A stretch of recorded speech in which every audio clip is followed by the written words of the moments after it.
All lessons have ended for today. See you tomorrow morning with a new learning spirit. Take care on the way home and have a nice day.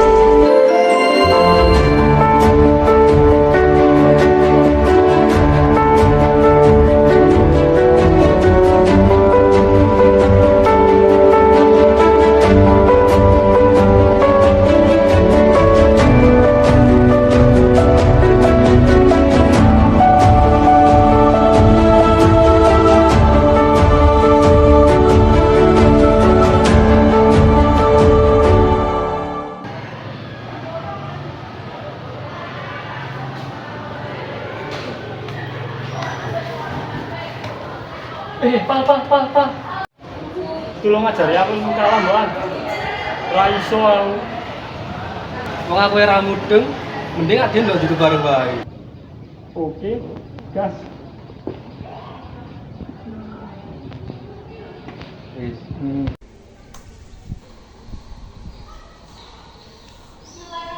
Assalamualaikum warahmatullahi wabarakatuh. Halo teman-teman, berjumpa lagi dengan kami di podcast History. Sebelumnya perkenalkan, saya Nadia Alia Rashida dan di sini saya kedatangan bintang tamu yang sangat fantastik, yaitu ada Mbak Adelia. Ya, halo, perkenalkan saya Adelia Andika. Dan juga ada Mbak Rahma. Halo, saya Rahma Kaputri. Oke. Pada podcast kali ini kita akan membahas mengenai ilmu kalam masa kontemporer. Sebelumnya aku jelasin dulu nih, ilmu kalam kontemporer. Jadi, ilmu kalam kontemporer ini merujuk pada studi teologi Islam yang berkembang pada konteks zaman sekarang. Mencakup pemikiran dan diskusi terkini dalam bidang teologi dan juga seringkali melibatkan isu-isu filosofis, etika, dan sosial yang relevan pada era kontemporer. Menurut Harun Nasution, dalam garis besarnya, sejarah Islam dibagi menjadi 3 periode besar, yaitu periode klasik, periode pertengahan, dan periode modern. Dalam kajian keislaman terdapat berbagai bidang ilmu dan pemikiran. Salah satunya adalah bidang teologi. Salah satu ciri pemikiran teologi modern adalah teologi rasional. Banyak para pemikir Islam yang membahas tentang teologi ini. Salah satunya adalah Muhammad Abduh. Jadi Muhammad Abduh adalah seorang tokoh yang menempatkan akal pada kedudukan yang sangat tinggi, sehingga cara pemikiran teologinya adalah bersifat rasional. Menurutnya Islam adalah agama yang rasional, bahkan agama yang sejalan dengan akal, agama yang didasarkan atas akal. Jadi begitu. Menurut Mbak Adel nih, bagaimana sih kisah perjalanan dari seorang Muhammad Abduh ini? Jadi, Muhammad Abduh lahir pada tahun 1265 Hijriah bertepatan dengan tahun 1849 Masehi di desa provinsi di Garbia. Kemudian Muhammad Abduh lahir dalam lingkungan keluarga petani yang hidup sederhana, taat, dan cinta ilmu pengetahuan. Masa pendidikan Muhammad Abduh dimulai dengan pelajaran dasar, menulis dan membaca yang ia pelajari di rumah dengan bimbingan orang tuanya sendiri. Kemudian ia menghafal Al-Quran dengan bimbingan seorang guru. Hanya dalam waktu 2 tahun ia telah menjadi seorang hafiz yang mampu menghafal seluruh isi Al-Quran. Kemudian pada tahun 1877 Muhammad Abduh menyelesaikan studinya di Al-Azhar dengan mendapatkan gelar alim. Kemudian ia mulai mengajar di Al-Azhar di Universitas Dar al-Ulum dan juga di rumahnya sendiri. Kemudian pada tahun 1899 ia diangkat menjadi mufti Mesir. Kedudukan tinggi ini dipegangnya sampai ia meninggal dunia pada tahun 1905. Oh iya Mbak Adel, apakah ada seseorang yang mempengaruhi pemikiran dari Muhammad Abduh ini? Jadi ada beliau bernama Al-Afghani yang mana Muhammad Abduh ini mengalami perubahan cara berpikir terhadap beliau. Pengaruh pemikiran Al-Afghani terhadap Abduh begitu besar. Ide-ide pembaharuan yang dibawanya banyak mempengaruhi Muhammad Abduh. Bedanya Al-Afghani ini menekankan pada pembaharuan di bidang politik, sedangkan Muhammad Abduh pada bidang pendidikan. Oke, jadi dari biografi dan perjalanan pendidikan seorang Muhammad Abduh ini sangat menginspirasi kaum muda saat ini ya. Dari biografi tersebut nih, Pasti kepribadian Muhammad Abduh ini sangat bagus untuk kita tiru. Nah, menurut Mbak Rahma, apa aja sih kepribadian dari seorang Muhammad Abduh? Muhammad Abduh sendiri adalah seorang tokoh Islami yang memiliki kepribadian yang utuh, tangguh dan mantap, serta dijiwai dengan nilai-nilai Islami. Muhammad Abduh sendiri juga memiliki ciri-ciri kepribadian yang berhubungan dengan kemampuan berpikir, seperti cerdas, pandai, dan aktif berbicara. Membawa seorang Muhammad Abduh memiliki kemampuan berpikir yang rasional. Oke. Selanjutnya nih teman-teman, aku mau jelasin mengenai faktor-faktor yang mempengaruhi pemikiran dari Muhammad Abduh. Yang pertama adalah faktor sosial. Jadi, faktor sosial ini berupa sikap hidup yang dibentuk oleh keluarga dan gurunya, yaitu terutama dari Syekh Darwis dan juga Jamaluddin Al-Afghani. Selanjutnya, faktor yang kedua adalah faktor politik yang bersumber dari situasi politik di masanya, sejak ia hidup dalam lingkungan keluarganya di Mahalat Nasr. Dan juga dari kezaliman yang dilakukan oleh para pegawai di masa pemerintahan Muhammad Ali, sampai kepada gejolak-gejolak politik di Mesir yang disebabkan karena sistem pemerintahan yang sangat absolut, politik rasialisme, dan campur tangan dari negeri Mesir begitu. Jadi selain kedua faktor itu Mbak, mungkin ada nggak sih faktor lainnya yang mempengaruhi pemikirannya? Oh iya, masih ada nih Mbak Adel. Yaitu yang ketiga ada faktor kebudayaan. Jadi, faktor kebudayaan ini berupa ilmu pengetahuan yang diperolehnya selama belajar di sekolah-sekolah formal dan juga dari Jamaluddin Al-Afghani serta pengalaman yang ditimbanya di barat begitu. Kalau menurut Mbak Adel nih, ada berapa sih karya-karya Muhammad Abduh?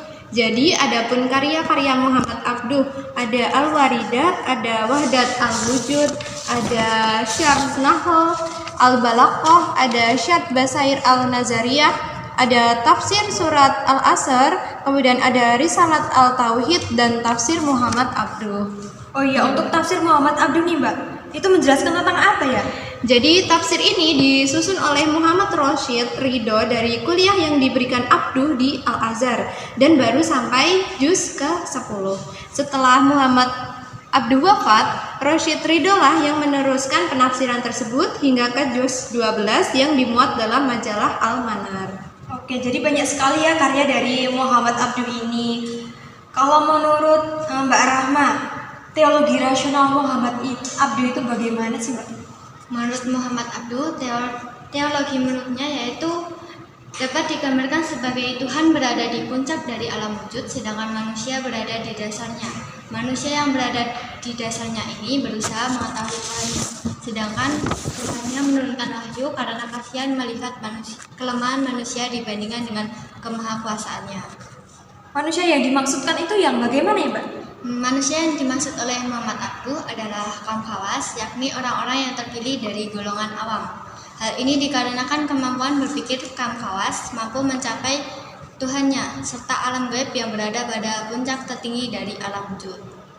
Oke, bagaimana sih Mbak kaum khawas ini bisa mencapai pengetahuan tertingginya? Dapat dilalui dengan dua cara, yaitu dengan akal dan dengan wahyu.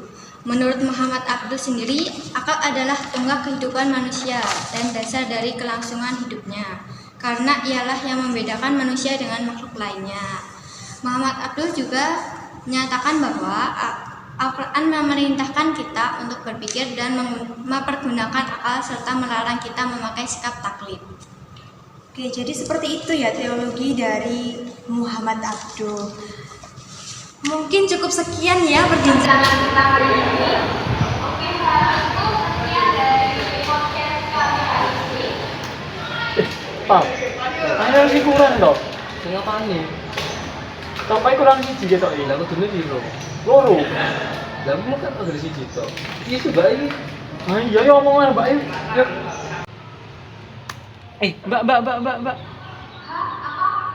Kok kayaknya tadi ada yang kurang deh. Mbak kan belum bahas yang itu tokoh yang selanjutnya yaitu Fadlur Rahman kalau nggak salah namanya. Coba dicek lagi. Oke, jadi selain Muhammad Abduh, juga ada Fadlur Rahman sebagai tokoh ilmu kalam masa kontemporer.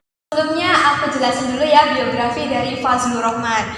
Jadi Fazlur Rahman ini lahir pada tanggal 21 September 1919 yang letaknya di Hazara sebelum terpecahnya India, kini merupakan bagian dari Pakistan.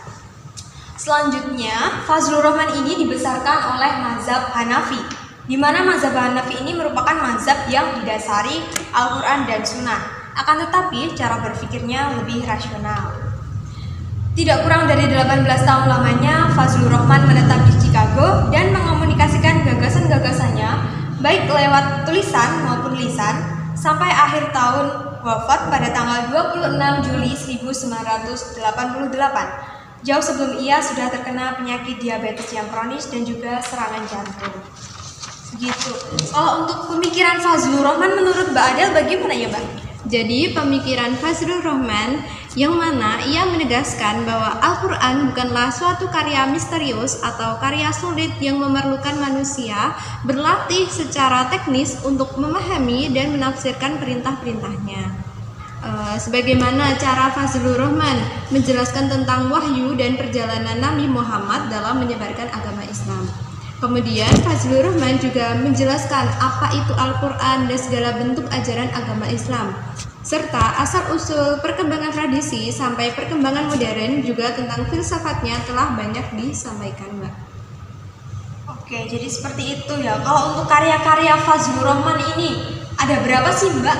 Ada banyak, Mbak. Di antaranya yaitu ada Islamic Methodology in History pada tahun 1965, ada The Philosophy of Mullah Sudra pada tahun 1975, dan Islamic and Modernity Transformative of an Intellectual Tradition pada tahun 1982. Begitu. Kalau saya amati karyanya ini berbahasa Inggris ya, Mbak ya? Iya. Nah, jadi lewat karyanya sudah mencerminkan bahwa Fazlur Rahman ini merupakan tokoh modernis begitu ya. Kalau untuk pemikiran Fazlur Rahman dalam wacana tafsir kontemporer, menurut Mbak Adel bagaimana? Jadi pemikirannya Fazlur Rahman adalah salah satu dari banyak pemikir muslim kontemporer yang mengakui secara padu pendekatan ilmiah modern dan mempertahankan iman secara intensif dan mendalam. Yang menarik nih Mbak, meskipun Fazlur Rahman banyak berguru kepada orientalis, ia tetap kritis terhadap pandangan-pandangan barat yang berkaitan dengan Islam dan umat Islam. Sebagai contohnya adalah kritiknya terhadap para orientalis yang tidak mengakui adanya hadis dan bahkan mereka juga meragukan Al-Quran. Fazlur Rahman juga menegaskan bahwa otentisitas Al-Quran sudah final dan tidak perlu lagi dipersoalkan.